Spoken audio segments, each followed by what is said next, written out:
third speaker is Katia Beauchamp. She's the co-founder and CEO of Birchbox, which many of you have heard of. She started Birchbox, I think, when she was right coming out of HBS, Harvard Business School, in 2010.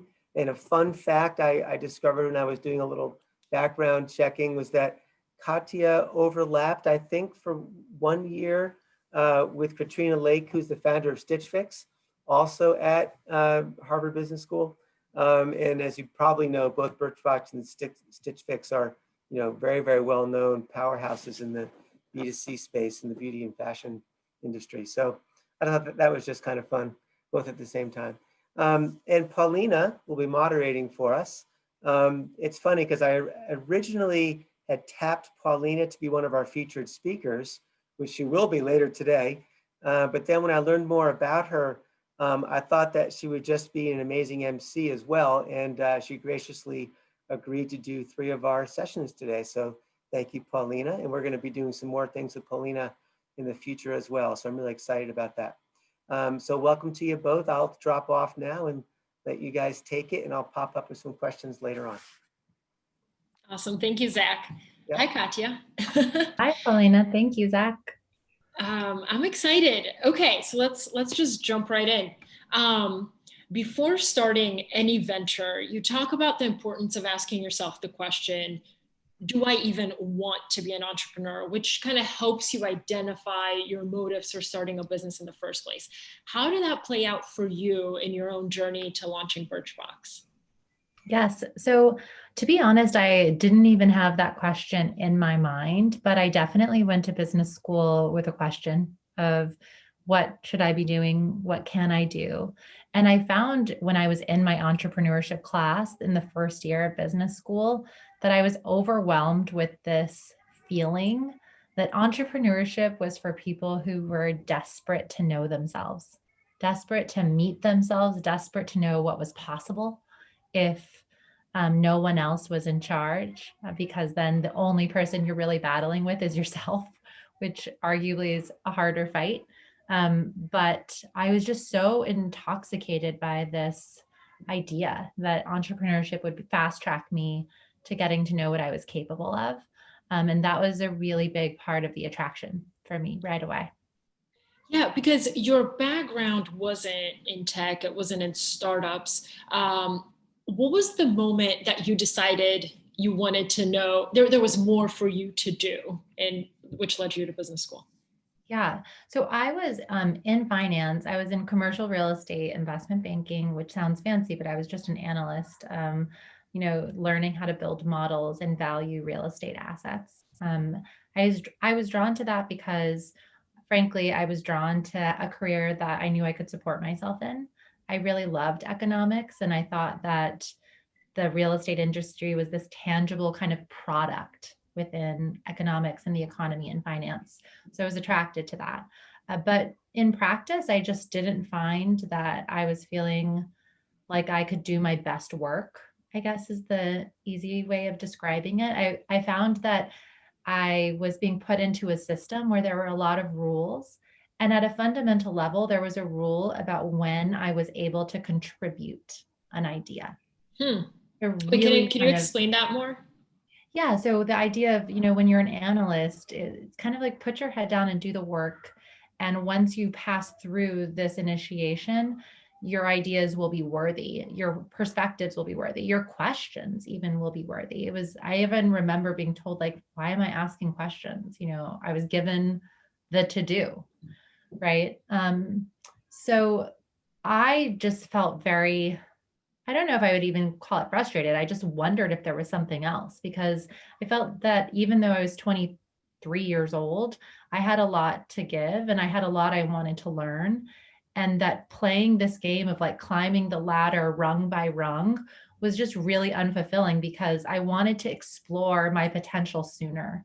And that was becoming clear to me. So when I was in that job in finance, I, had a friend applying to business school, and it just seemed like this amazing opportunity. Frankly, I didn't think I'd get in.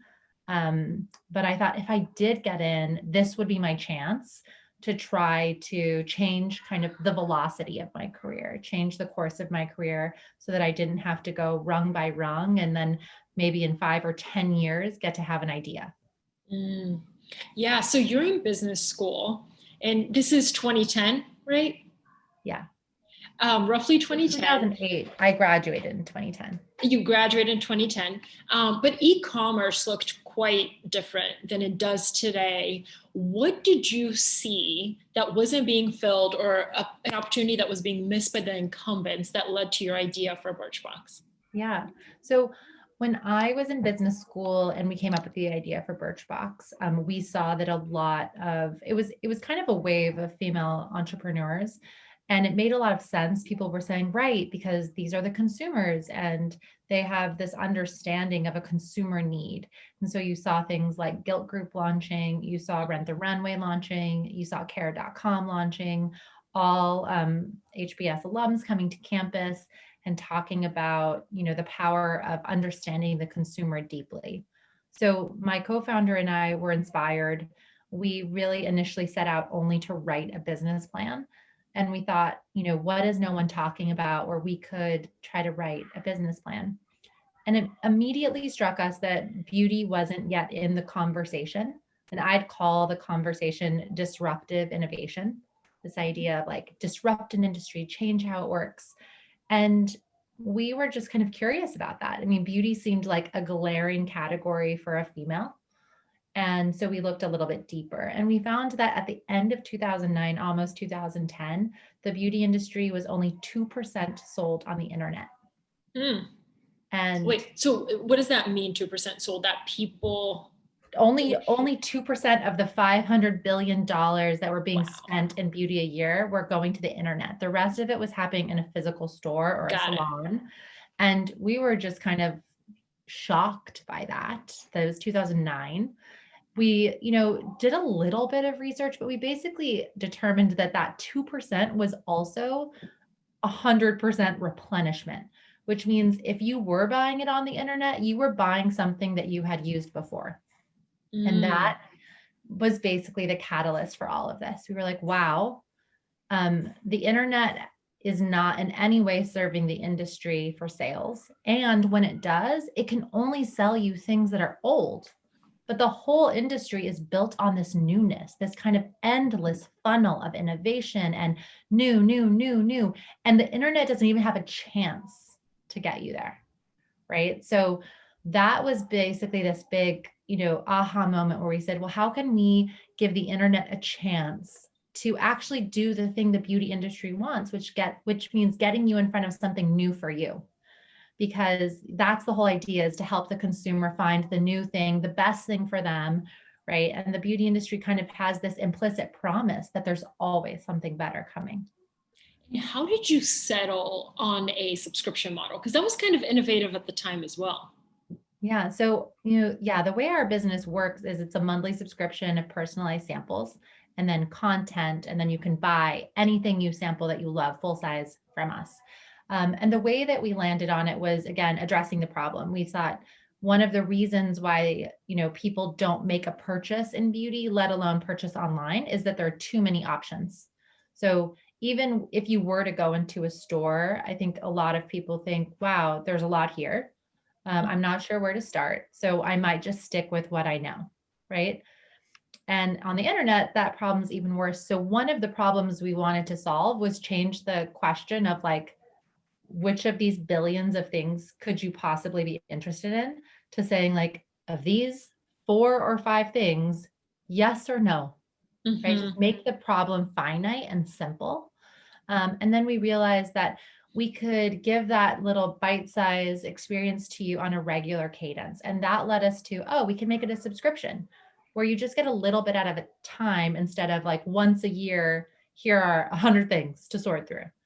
We thought, giving it to you like a little bite would actually mean you would, explore these products, use them, and enjoy the experience. And also, we kind of had this fantasy that played out that almost like unbeknownst to you, you would become an empowered consumer. You wouldn't have to try hard, but after a while, you would be like, I know things I want. whether it's brands or things that you personally want to work on in beauty, that you would start to have like a deeper sense of like what works for you. What are you willing to invest time in? What are you willing to invest money in? And that was like the ultimate goal, and still is this feeling of empowerment for the consumer to really know how they want to spend their money so that when they do buy beauty, they use it. Because from the very beginning, we were kind of disgusted by the waste in all of us, right? Like the product graveyard, all of the waste. And we really felt both there was this inefficiency in terms of the market and, at the highest level business, but also there was just so much waste of purchasing and using a quarter bottle of shampoo and like a little bit of this moisturizer. And we were like, that's awful. And it doesn't feel good as a consumer to waste your money, right? Doesn't feel good to waste your time. So our aspiration was empowered consumers that had joyful experiences gaining that knowledge versus like slogged through it. Yeah. So you're building Birchbox. It's growing nicely. Settle this once and for all. Is raising venture capital the only way to build a large and sustainable business? I don't believe it is. I absolutely don't believe it is. I think it can be a huge help and a great ally to doing that, because obviously you have this ability to disaggregate. You can spend ahead of your growth, right? You can start to put things together that you're seeing signs of understanding, well, this plus this is how I can grow. And if I can do that a little bit faster, I can boost some of my economies of scale and invest some of that margin back in the business. And kind of, once you start to see how it all works, it can give you that credit. It kind of is almost like getting a credit card, but it's selling part of your company to really kind of get in front of that. So I see it as an ally, but I definitely don't see it as the only path. And, I think what you might be getting at a little bit, sometimes when I talk to early entrepreneurs and that's all people can focus on, I'm like, first of all, do you know that's what you need? Second of all, are you sure that it matches your actual aspiration, right? Because if you're going for a VC, that means implicitly you're playing for like $1 billion idea, Yep. right? And third, have you just really considered like that, if you don't know that yet, you might answer that later, yes or no, but you don't necessarily need to start that way. So you chose the VC path for your business, but when you first went out to fundraise, you heard a lot of negativity. People were telling you the business would never work. Yeah. How did you react? First of all, can you give me an example? How did you react to that feedback, and what motivated you to keep going in the face of that? Yeah. I mean, it's been almost 11 years since that, and I still can like feel the feeling of shame. Of shame. Yeah. I mean, and anger, and like, it was a real roller coaster. I'd say like initially, when you feel so clear and passionate about an idea and it just doesn't land. And let me just explain to you what I mean by shame. I wasn't ashamed of the idea. I always would leave feeling like I didn't sell it right because I am sure about the idea. I was naive. I mean, naive is the best way to describe it. So hopelessly optimistic, so certain that this was a thing. So when it didn't land, my feeling was like, what did I do wrong? Right? What did I say wrong? How can I help, obviously men who have little to no relationship with this kind of think of beauty as like cute, I don't know. And like really, even when you say things like $500 billion fastest industry, most of them are still like, yeah. But like my wife, I'm not joking, doesn't use it. Like, you are going to need to go to your bathroom, sir, because you're wrong. Right. So yeah, there was a lot of just skepticism. And I think the other thing that was challenging was we also weren't doing something known in beauty. It wasn't like they could say, oh, you're building a brand and here's the economics of a brand, and we know how all of that works. They were like, what are you talking about? My wife said she would never pay for samples. And why are you sending 5? And why don't you send 1 at a time? And what if you get rid of the samples? And we were like, no, it is about the samples. So we were getting a lot of skepticism. We were getting a lot of no's, and we were getting a lot of weird feedback And, it was hard, I'd say, because we went from this high of running our beta test and having this incredible reaction from consumers where 200 people we didn't know signed up, paid for 2 months, and they were over the moon. It's the only way to explain it. They were so passionate instantly. They were saying things like, where has this been all my life? 1,000 people joined a wait list. 1,000. We had zero marketing. And so we were coming off of this high. We were like, yeah, we did it. This works. We go to start pitching investors and they are just like, wait, what? I mean, no. Right. And a lot of them, a typical line from investors was basically like, I want to see if it works. And then, if it does, like, come back. And mind you, we needed money to launch. Yeah. So it was really stressful. Ultimately, we were able to get a little bit of money from friends and family. We launched. And once we had that traction, and I think a lot of experience in navigating the conversation in a way that investors and men could hear it, we were able to get a very competitive seed round. So ultimately it was positive, but it started pretty bad. Got it. Oh. Hey, let me jump in. So when you were fortunate enough to raise the friends and family round so you could launch, then when you had traction, did you get to pick, like, did you mentally pick which VCs you wanted to go back to? Because it sounds like you had some pretty bad experiences. Yeah. And I'm sort of just curious to know if you had a choice and actually got to pick people that you truly wanted to work with, which I hope you did. I mean, this is, we did. What I'd say is at first we weren't going to VCs because we had been properly terrified about VCs from HBS, which was appropriate. I think the curriculum at that point on entrepreneurship was like, VCs are sharks. And so avoid them until you're ready to actually battle. And so we were really going after angel investors. So lots of wealthy individuals who were sometimes a part of small groups and sometimes not. And that was where we were challenged. But once we got some traction, we started talking to VCs and we really liked all of the actors we were talking to. And it was a very different conversation. So though angel investors sounded like so nice, that word, I mean, it's kind of not fair. Like piranhas or angels, which one do you want? They just were taking a ton of our time, asking questions, sending us down rabbit holes and modeling things certain ways. Whereas VCs, I mean, the thing we all know, but we don't want to admit is you are not special, right? You are one chip down of 1,000 chips. And so the decision-making is different, faster, so it was so efficient to have the conversations with VCs. And it was a lot easier to feel really positively that they understood how big we were thinking, how ambitious we were. And obviously we had continued to de-risk the model a bit because we had launched. And at that point we had close to 1,000 paying subscribers and what seemed like, just momentum, I guess, a little momentum. Yeah. So, and has your experience with VCs then and now changed? Or I guess, do you think back about your education at Harvard Business School and do you think it should be taught differently? I guess what I'm getting at is, do you view VCs differently than how you were first exposed? No, I don't. Yeah. I think that was appropriate. I think that, one thing that can be confusing is obviously there's a whole sales process when you're, a business that has traction and you're being sold hard. And I think the thing that's really important for entrepreneurs to remember is that VCs are in a business. They have KPIs.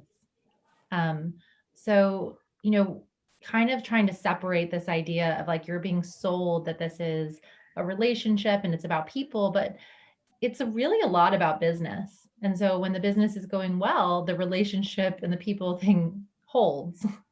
And when the business hits challenges, I think a lot of people experience that, that really changes. And that was definitely my experience. And but I also recognize that is a part of running a business. When that stress comes, I've experienced that too. Yep. Go ahead, Paulina. I have a couple more from the audience, but why don't you go ahead and I'll jump back in. Cool. I just want to talk about one thing. So COVID has obviously forced a lot of CEOs to make some really tough decisions. But you told me recently that you've kind of reframed it as saying like aspiring entrepreneurs should look at this pandemic as an example of how quickly people can change their behaviors. Can you explain why that's important and how you've incorporated that into your business? Yeah. I am, when I really sit back and look at it, obviously on a personal level, this has been a really hard experience, heart-wrenching in so many ways in terms of people's lives who it's hurt. But as an entrepreneur, if you put that aside, I would argue this is one of the most exciting times to ever be an entrepreneur, because if you are an entrepreneur, you are likely in the business of selling somebody the need to suspend disbelief. You are painting a picture of something that most likely doesn't exist, where there's a reason why it doesn't exist, right? Like nobody has asked for it, or nobody has suggested that there's readiness for it. And I think what this crisis, this pandemic has shown us is that, the velocity of change is possible, number one, and how fast it can happen is just astounding, right? And that was something that I think really struck me when we were starting Birchbox, was just the possibility of inventing something and of changing people's behavior rather quickly was just really much more there than I understood. And I think than any investor understood or any partner understood. But this pandemic is like throwing that in our face and saying, actually, not only can people change, they can change so dramatically it's unrecognizable, and they can change overnight. Right? So that to me, like, is a great reminder as an entrepreneur and as an investor. It's an ally, right? It helps show all of us that possibility that when you ask someone like to believe that people could change, to believe that things could be different, I think this has put us all in a frame of mind to believe. Yeah. And what has it meant for your business? Because, I would imagine people are still using makeup on Zoom calls, but how has it affected how you think about it? Yeah, I mean, our business can get a little bit construed with a box of makeup, but we are beauty, right? So it is just as much about skincare and hair care and taking care of your like nails and body as it is about makeup. And luckily, I think we've been kind of a bullseye right now in the sense that, really learning how to care for your skin and take care of your hair and like doing a little more of that care aspect of beauty is trending. In addition to still wearing some makeup because we're on video all the time. And, testers are over for the foreseeable future, like something that we're all touching, like smearing. No, that's not going to happen. So samples are cool and testers are not cool. So that's been really positive. But at the same time, look, our business has faced a tremendous amount of competition. And even I have made excuses about the velocity of change, like seeing opportunities, seeing things that we want, but kind of making excuses for how fast can we get there? And, is this something that we can really just like pull the ripcord on? And now that this has happened, it's inspired myself and my team to just say like, yes, all the things that we see that we can do now, let's do them. Let's not make excuses. And let's pursue creating the reality that we want to live in. Yeah. And going off of that, another thing that I love that you told me is that many of us, especially on social media, see the world as black and white. It's either this or that, socialist or capitalist. Tell me about your analogy around entrepreneurs having the power to change the game they're playing. Sure. I mean, this is really related to what we just talked about, which is this realization that I kind of woke up into and I'm still, forming my thoughts around, that we are creators as humans. And for entrepreneurs, that's a big kind of thing that you step into. You step into this role of being the creator of life by you, not life to you. But something that I think we can still lose sight of when we are like thinking of that, being a creator, is we often look at what's out there and we think, okay, well, these are the ingredients I have, so here's what I'll cook, right? And kind of almost like the make the most of what you have mentality. But I really believe, and I think we've been shown so countless times, that we are not limited to what we can see right now. And we do not have to accept all of the things that are out there, but that we have the power to create the reality we want to live in at every aspect, in terms of how to, build a business that is capitalist, my business, but that is value centric, that changes the lives of people. It touches from a customer perspective, from a employee perspective positively, that really takes a responsibility for how are we in our one small way making a difference to create the world we want to live in, a world where we have the right as employees to feel valued, to feel like our perspective is worthy even when we're 22 years old. And at the same time, where we can share our values with our customers, and invite a conversation and invite people to, consider that when you are shopping with Birchbox, you're shopping from a female founded business that is really grounded in trying to make the world better, and trying to, take all of that on, instead of saying, well, you're either a for-profit or you're a nonprofit. You're either focused on doing good or you care about money. Yep. I'm kind of over this like black and white world that we let people say that we're in.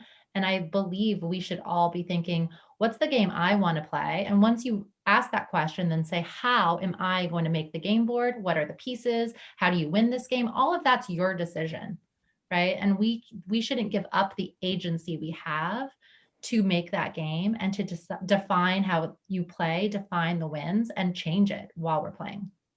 Yeah. Hey, let me ask a couple, Katia, because we're just about out of time. The question is, can you talk about the Female Founder Collective that you're part of? Mhm. And how does it help female founders, and what are the eligibility requirements? So the Female Founder Collective was started by one of my good friends, Rebecca Minkoff. And her idea was really simple. I love a simple idea, which is help consumers kind of support brands that share their values and that, help move social things forward. In this case, like supporting women as having more money, which we know leads to more power, which leads to more equality. So that was her simple idea. And it's something that I immediately was like, wow, I want to support this. I want to help get awareness about this, and I want to be a part of it. So we joined it right away. And every year we've been participating and trying to build awareness, getting more beauty brands engaged, but it's not just for beauty brands. You can definitely, I don't know exactly the eligibility requirements. I know there is an application, but you can definitely look into that. It's for absolutely for small brands to join, and then they bring awareness, whether it's just through their site itself or through tons of engagement and content, to try to help consumers who want to support female-run businesses just have an easy way of doing it. Excellent. Okay, Pauline, I want to ask our last question and then we'll sign off. Yes, I do. In your professional career, if there was one thing you could have done differently, what would it be? I know that you don't want a general answer, because